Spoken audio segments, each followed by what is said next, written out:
have to admit to you, when I knew I was coming to Grimsby, I thought this is going to be nice and quaint. A couple of people will just sit around a picnic table and have a chat. But this is amazing, and this is not an indictment on you in any way, shape, form, or fashion. I just know that it is a smaller city, and people are busy during the middle of the day. So the fact that all of you came out today to be here to support Connor deciding that he wanted to step up and support a cause that he feels passionate about, I really congratulate you for being here today and supporting people like myself who feel the brunt of it, who feel the burden living in this skin for all the years I've lived in it. Growing up in a time where I feel like we're all happy, we're all friendly, we're all engaged some way, somehow. And the fact that you're here today is a testament to the fact that the world is changing. It's good. You're here. Yeah. So, yeah. Let me just free my hands here. So, let me start by saying I am not an activist. In no form, shape, or fashion. In the Caribbean where I'm from, something like this we say, I'm going to take you to church today. But don't worry, there's going to be no preaching and no Bible scriptures, no quoting of scriptures, none of that stuff. But what I want to seek to do here today is do a bit of education. Because I think if you understand the walk of people like myself, all of a sudden it becomes easier to identify. If you walk a mile in my shoes, you know how tight the shoes are on your foot, not my foot. And then all of a sudden when you see people like myself protesting and rallying and screaming and shouting and pulling our hair out, not that I have much of that, then you think to yourself, maybe these people are not crazy after all, they have something to say. So I will start by saying that the truth of the matter is the Black Lives Matters movement is less about rioting, it's less about protesting, it is less about damage of property, it is less about destruction, it is more about trying to get people to wake up and say, hey, we have a voice, we are just like anybody else, and for goodness sake, this is not about all lives matter, this is not about you treating me better than you treat yourself. I just want to be treated like an equal. Treat me like I was your son, your nephew, your husband, your child, your whatever. Just treat me at whatever place you see me at. Treat me like somebody who's standing next to you if I lived in your home, if I slept in one of your bedrooms, if you fed me every morning. Because if you think about this, if I was your son or your husband or your nephew or your niece or just your best friend, and you spent your entire life with me, and somebody murdered me, how would that make you feel? Not good. You don't need to answer. Not good. All of us go through that. So the point that I'm making is that is the mind's eye that I want you to see the discussion we're going to have through today, because that's exactly what we feel. Damara is my daughter. My two daughters are here. Damara here. Damara's going to be 15, and then McKenna in the back. And Damara will tell you when she was 8 years old, I had a discussion with her. Not necessarily about being murdered by the police or anything, but to be mindful as we move around in a predominantly white country, which you were not born in. Be careful who you engage with, where you go by yourself, what involvement you get involved in, because the world sees you different than they see other people. That's a hard discussion to have with an 8-year-old who has come from a predominantly black country. So a bit about me quickly and then we'll jump into it. My name is McNeil Ashley. I am originally from Barbados in the Caribbean. So if you like DC, go and see Barbados. It's a good place to be, maybe in a couple months. Let's get rid of this virus business first. And I grew up in a predominantly black country. So my idea of Black Lives Matter is much different than those who grew up in a predominantly white country or predominantly a country that is predominantly different from my skin complexion. And so my lens on this is much different than the average black person. Sasha will tell you we're business partners. She's been good friends with me for years. I am actually ignorant to racism when it happens to me in many instances because I am so accustomed now to just water off her duck's back. It just happens, whatever. That sometimes she's the one saying, hey, what's wrong with you? Get your back up and say something. Imagine that, right? Pardon the stereotype, but this white lady has to say to me, a black man, what's wrong with you? Get your back up for God's sake. Can't let people do that to you. But for me, it's another day. It's something else to just get past so I can move on with my life and allow my kids to grow up and enjoy. So, getting to the message here, I just want to break it down into 3 pieces. We're going to talk about today when, why, and what now. And the what now is going to be the most important part. So even if you missed the why and the when, I want you to listen to the what now. So the when first. We all know that this started in slavery, some 400 plus years ago. A group of people decided that they were better than another group of people and took us in as slaves. Put us to work in the fields, took our kids, pillaged our homes, raped, murdered, whatever you want to call it. We don't need to go into that. You can read your history books. Racism spun into bigotry. So, just a different name for it. It's the cousin of it. It maybe wears short pants and not long pants. bigotry. And bigotry became a big thing for many, many years. Up until when my grandmother was probably well into her 50s and 60s, she still dealt with bigotry. But it's just masked in a different way. Today what we have is this whole discussion surrounding racism. So from slavery to bigotry to racism. Now what is racism? Racism is just that somehow you look at yourself and you look at me and you think that you're better than I am, simply based on the color of my skin. My intellect means nothing. My ability to communicate with you means nothing. The fact that I'm pleasant, and if you get a flat tire, I will stop and help you jack that car up and change it. I will kiss your babies and walk your children and have dinner at your table. That means nothing. Just because of my skin color, I am less or less important than you. That's just racism in a nutshell. If you don't experience it, it means nothing. If you don't experience it, it may not mean nothing, but it's not as impactful. But if you live behind my eyes and behind my skin and behind my broad nose, it means something. So what does that mean? Today we have an opportunity as people to change the axis on which the world spins. Does it mean that we should burn down buildings? I do not endorse that at all. As a matter of fact, I said to the photographer here, the reporter, I am not an activist, and I said that to you at the beginning. I am not. I just got a platform, I got a voice, and I'm happy to use it. I'm not afraid to speak to people. I don't think we should be burning buildings. I don't think we should be destroying things. Here's the juxtaposition to that though. If you were always saying something and no one listened to you, what do you turn to next? If you took the polite route and you asked, you pleaded, you begged, what next? So if I burn a few buildings, guess what happens? All of a sudden everybody goes, what's going on over here? Why is the building burning? Now you're going to start listening because guess what? You don't want me to keep burning the rest of the buildings. You don't want me to burn down your neighborhood. You don't want me to break into your house and steal all your good stuff and light it. That is the reason why the movement, not here in Canada, but across the world and in other places like our sister in the USA, that's why people are burning buildings. On top of that, if you were asking for something for your entire life, and every day you had to be afraid that when your children left home, you are not so sure if they were going to come back, how would that make you feel? So forget burning buildings, you're going to start beating people. Because that's what it takes for people to wake up. Because people only change for one of two reasons. Because you genuinely see value in changing, or out of fear. It's the same way that we raise our children. Our children either change because they want to change, or because they know mommy and daddy are going to have a discussion with them that is not going to end well. So like your cell phone is taken away, you're not going out to the pool with your friends, and don't you bring anybody over here today, you're not having any fun in the backyard. Those are the reasons why children change. It's the same things for adults. And that's why you have what is going on today. So that was the when, just to give you a quick bit of history as to why we are where we are. The why has to do with evil. The brother to evil is ignorance. I truly think that racism by its nature is an evil thing. Anybody that lives in their racist mind, anybody that perpetrates racism and continues to perpetuate it, they are evil. There's nothing to be said about those people that other than we need to try our absolute best to make sure we do not become them. When we see them, we call it out, right? I require you to become my partners in this fight. You gotta call it out. If you see me at Dollarama or at Sobeys or at the superstore and somebody's being racist to me, do not leave me to have that discussion by myself. It is your responsibility, if you're going to be an ally in this movement, to get your back up and say something. Do not leave me to be alone. If you see me pulled over by a cop and it looks to you like, what's going on here? I don't get treated that way when they just pull me over because of my tail light or whatever is going on with the car. You need to stop and ask some questions. You need to get your phone open, videotape it. You need to take a stand. The second part to that, and why I continued with that part, was ignorance.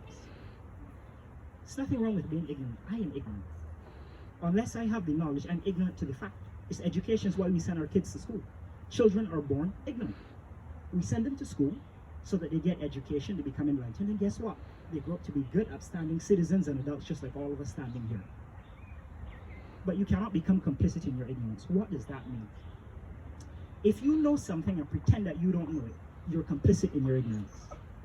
If you believe something deep in your heart and you do not stand up and raise your voice and raise your hand and say, no, I'm not going to stand for this, you are complicit in it. You are enabling people who want to perpetrate it to continuously do it.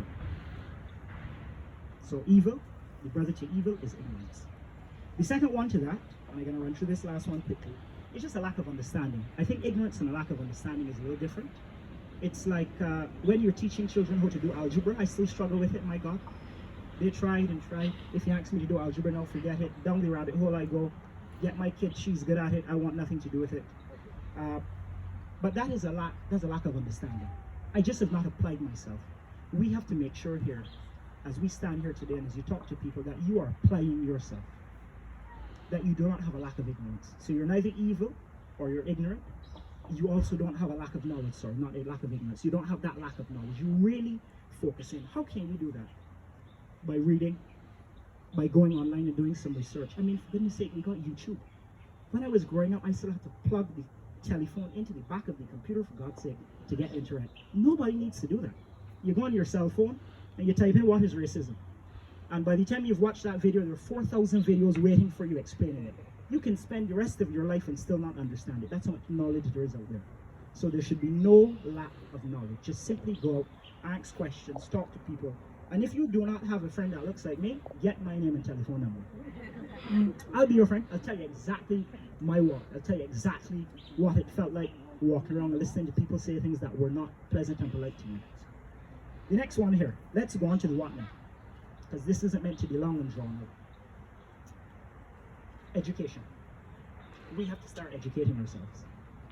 So from that into this, I think that the generation that we're living in now, meaning the people after me, people who are between 25 and 32 and down, I think they're living in the best time for a few reasons.